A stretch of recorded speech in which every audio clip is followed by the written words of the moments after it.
Hi, and welcome back to another episode of One More Glass of Wine. Today we are joined by our assistant winemaker, Jamie. Jamie, welcome to the podcast. Hi, thanks for inviting me to the podcast. Hi, Jamie. You're so welcome. Thanks for joining.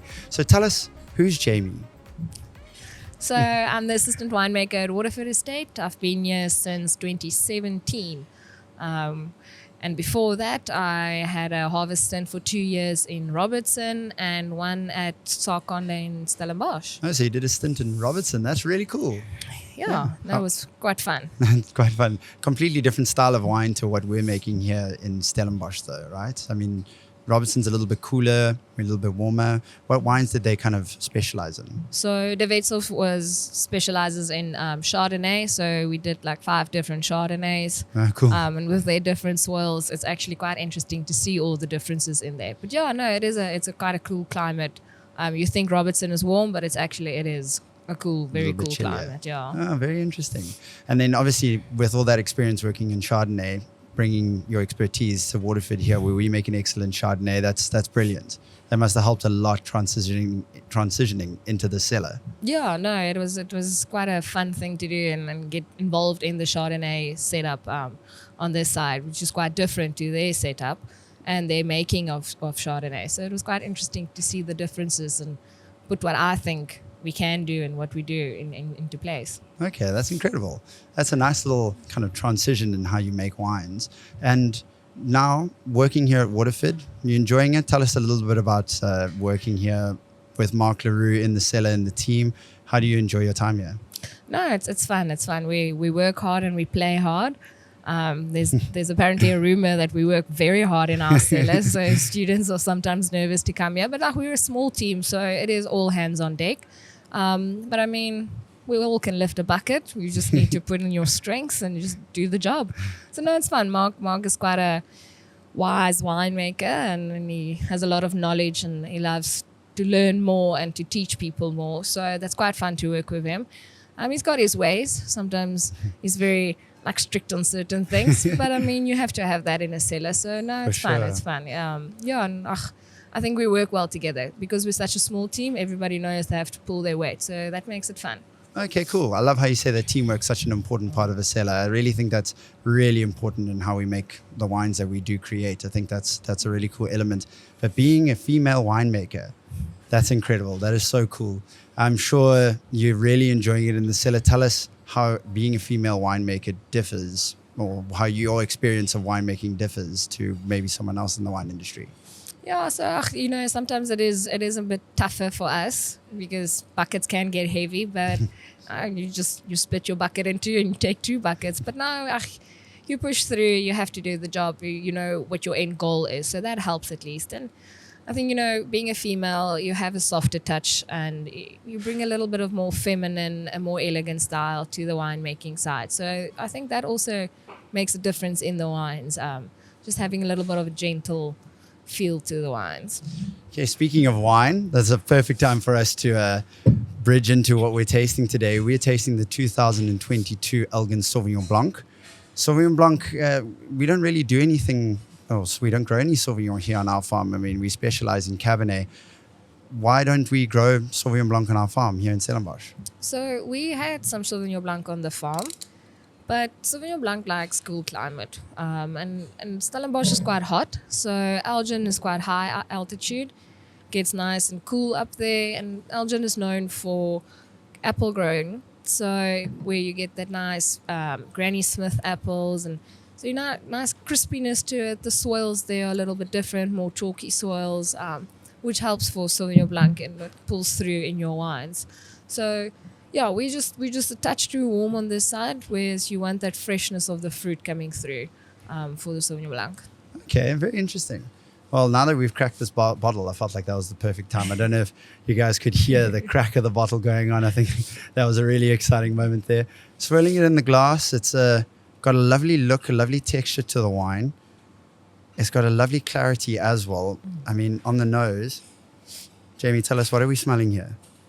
So you get a nice salty minerality to it. Like I said, Granny Smith apples, you get that taste coming through there. A bit of chalkiness coming from their soils. For me, A little bit of grenadilla coming through and some white pear. It's also coming through. But that acidity and that minerality just shines through. Yeah, I can feel as I took my first sip, I could feel the acidity. That on a summer day, it's perfect drinking. Hey, that keeps you cool, keeps it light. I'm sure the alcohol is actually reasonably light on this guy as well, so it makes it quite nice and easy to drink. Or was the cheat there? We had a look. What are we sitting on at the moment here? 13%. Okay, Yeah, which is not bad. Not too bad. Fantastic. And then now, I mean, making wine here at Waterford, we've always got to have our little flair, our little extra touch in what we add. What makes our Elgin Sauvignon Blanc so unique? So that's actually a trade secret, so we can't chat about that. No, I joke. We love secrets. We love secrets. No, well, we pick from one farm, which we have a good relationship with, and it's different blocks on the farm. And the Elgin Valley is you get little dips and hills and valleys, so different areas. And combining that together gives you the texture, the minerality of it. And then in the cellar, we pick nice and early. So the grapes come cold, and then we process them as quick as possible. And different blocks get put together at the end of fermentation, just to bring a bit more complexity to it and a bit more depth to it. We also keep it on the lees for a bit, and just to help that like mouthfeel and texture to it. Okay. So I think just having the different blocks on the specific farm brings different angles to the wine. That's so interesting. I love how you touched on that there's different valleys and nooks and crannies on a farm, and how literally that can affect your wines so drastically. And by combining all of them, you literally have such complexity. That's so interesting.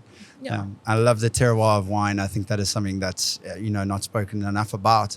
And obviously now Elgin, they're just renowned for Sauvignon. So it's so cool that we get ours from there, and something that's so diverse. Yeah. Oh, well, thank you for sharing the secret for it with us. Hopefully some people can copy, which is be quite cool. But enough about wine for now. I want to learn about Jamie. I believe you just had a baby. Yeah, so I'm a mom of a 7-month-old little girl. Adorable, called man. Lily. Lily. No, she's very cute. She sometimes comes to the cellar and she squeals in everyone's ears. So that She's no one starting can young. hear. Yeah, we're getting her used to working early mornings. So it's been quite a challenge. It's been long nights, some nights, but it's fun. At least when she wakes up with a smile, that makes it all worth it. The little sleep and the long nights. Well, I'm so glad you can find a positive in it all. That's so amazing. And those eyes, I've seen her. She's a stunning baby. And Nice blue eyes. Blue eyes, beautiful blue eyes. I've seen her sitting on the forklift as well. The cutest forklift driver I've ever seen. Do you hope that she'll grow up and maybe find a career in winemaking? You need to do what you need to do. So wherever she wants to go, I will support her. She wants to work physically hard, go for it. Go for it. Yeah. Well, with a mom like you, she's definitely going to be working hard and a tough lady, which is super cool. Now, transition back to wine.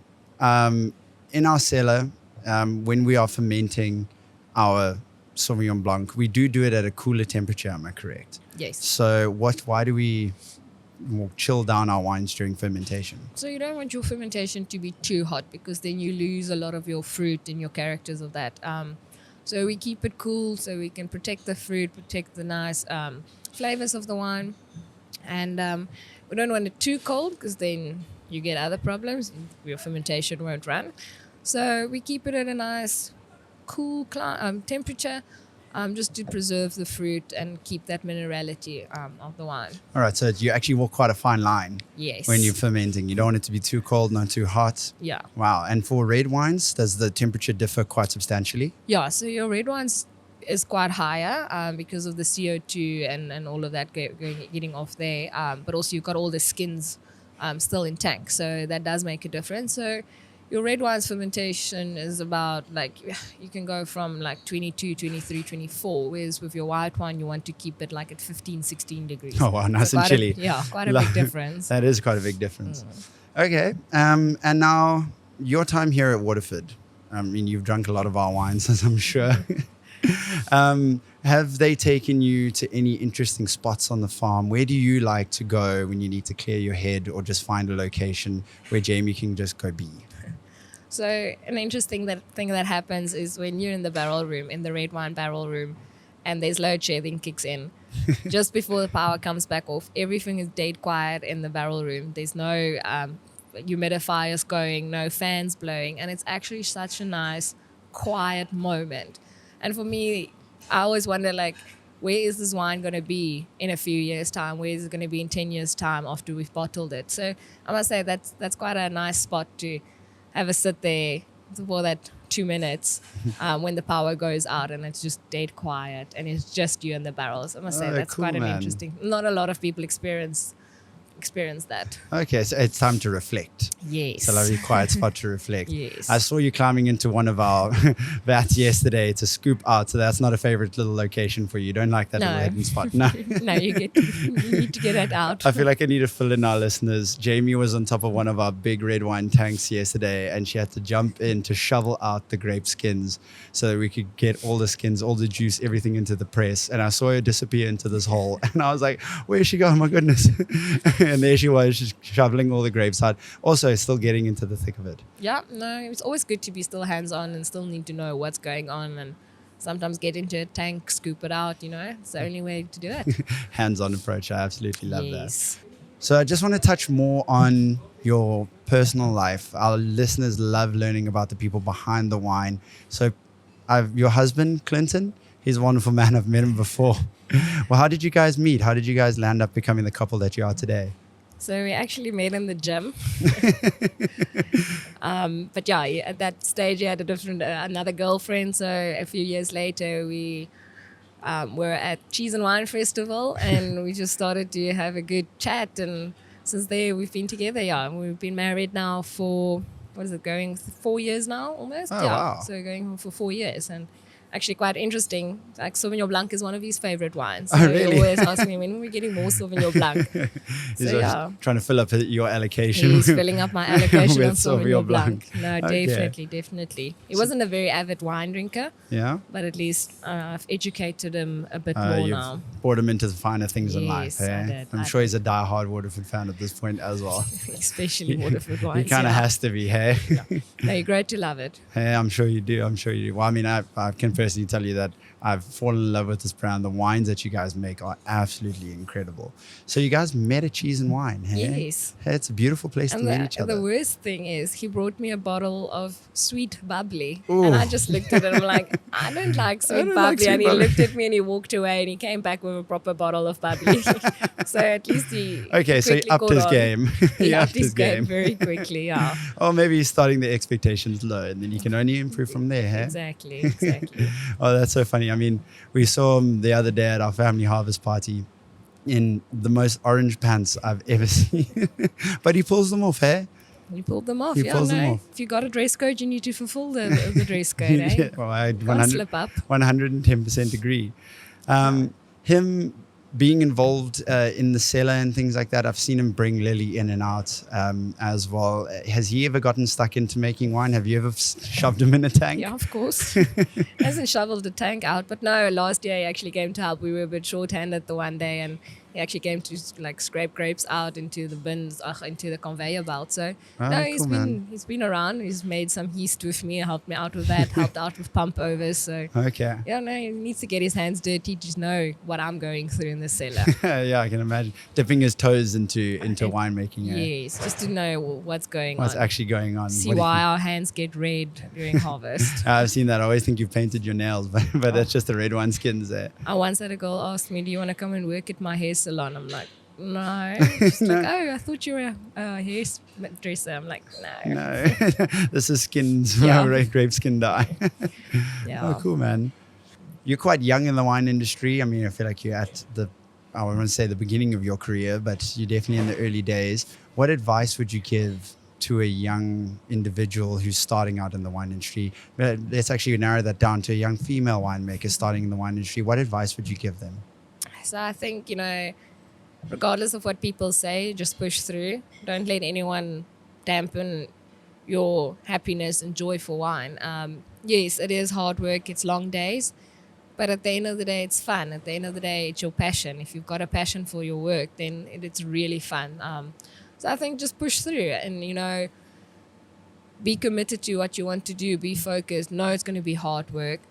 But also, like I've said before, we work hard and we play hard. So work hard to reap the rewards. And yes, it takes a long time before you get not some way, but before you make the choices and decisions and stuff like that. So just stick your head down and do the work, and it will pay off. It really will pay off. And I mean, if you've got a passion, you won't mind working hard. I love that. That's that age-old saying is, if you love what you do, you'll never work a day in your life. That is so cool. That is really, really cool. Yeah. So stick your head down. Stick your head down, That's do the really job. good advice. And you'll reap the rewards. It's not always in a year or two. We all have to start at the bottom. I still scoop out tanks, like I said. I also still wash tanks. I still get into a tank to wash a tank sometimes. So you just have to do it. It's fun. You can't tell someone else how to do something if you haven't done it before. Yeah, that's fair. That's very true. Very true. And then now your future, what would you like to become? Where would you like to go in the winemaking industry? So we would like to kick Mark out of the cellar, become cellar master, and Jamie's the I won't tell him. No, so I mean, like you said, I am still at the start of almost like my career. So I would like to be the head winemaker somewhere, someday. For now, every year I'm still learning a lot from Waterford because we work with the 11 different varieties. So I think there's still room for me to grow. Yeah, I do learn a lot every day, and so we'll see. Maybe one day Waterford's got a female winemaker. Oh, that would be so else. cool. Yes. That would be so cool. Watch the space. Watch the space. I definitely know that we'll be watching you with intent eyes, because you really are great at what you do, Jamie. Thank you. Of course. So what valuable lessons, what kind of thing that's going to stick with you for the rest of your winemaking career have you learned working alongside Mark and inside the Waterford Cellar? So I think attention to detail and really look at what you're doing and think what you're doing. Attention to detail. Make sure what you do, you're doing it correctly. No half measures being done. And I think that's something that Mark always goes the extra mile. That he taught me, or what you see from him. I think that is something that you take further, and when you craft your own wines one day, the attention to detail is what makes the difference, because you can't do something half. It just doesn't work. Yeah, you have to go all the way through. Yes. And touching on Mark, what's it like working alongside him? How does he crack the whip a bit too hard sometimes? No, Mark's got his ways. Mark's got his quirky ways, but no, it's actually quite fun. He's set in his ways. He's very set in his ways, but he's got reason for it, and he's always open to listening. He's open to new ideas. He doesn't always say yes immediately, but eventually you do crack into him. Yeah. Okay. So no, it's fun. Mark is an interesting guy, and we actually come from the same background. Both our dads were in forestry, which is quite cool. interesting. I didn't know that. Yeah. So both worked in forestry. Both me and Mark actually comes from Nelspruit a little bit. So no, we're actually quite the same. Okay. I mean, you don't take nonsense from Mark. You sometimes have to put your foot down. Okay, you can push back. I love that. Yeah, you need to push back. I love that. I think that's actually a really good relationship between winemaker and assistant. So you guys can bounce ideas off of each other and actually grow together and craft something truly long lasting and elegant and everything that our wine is. Yeah. So, I think sometimes you get set in your ways, and sometimes you need a little bit of a different angle to listen to. Yeah, I 100% agree with that. Yeah. So I know we've been drinking the Elgin Sauvignon Blanc, but I actually want to ask you, what's your favorite wine that we make here? Chardonnay. You love our Chardonnay? I love our Chardonnay. No, I must say, that balance of the wood flavors is just amazing. So Chardonnay is my go-to, my favorite. I will always drink Chardonnay above anything else. You can buy me a box of Chardonnay and I'll be happy days. Okay, note to self, that's what you're getting for your birthday. Yeah. And our current 2019 vintage, how are you finding that one? Love it. Really, really good. Such elegant notes of the wood coming through. But there's an oomph and a punch to it. I must say, the leasiness of it is quite a nice touch to it. Okay, very cool. Yeah. Thanks, Jamie. Cool. Well, Jamie, thank you so much for joining us on the podcast. You're such a star. Keep up the great work. You're making fantastic wine. Keep up flying the woman flag high in the wine industry. And thank you so much for joining us here. Thank you. Thank you. Cheers.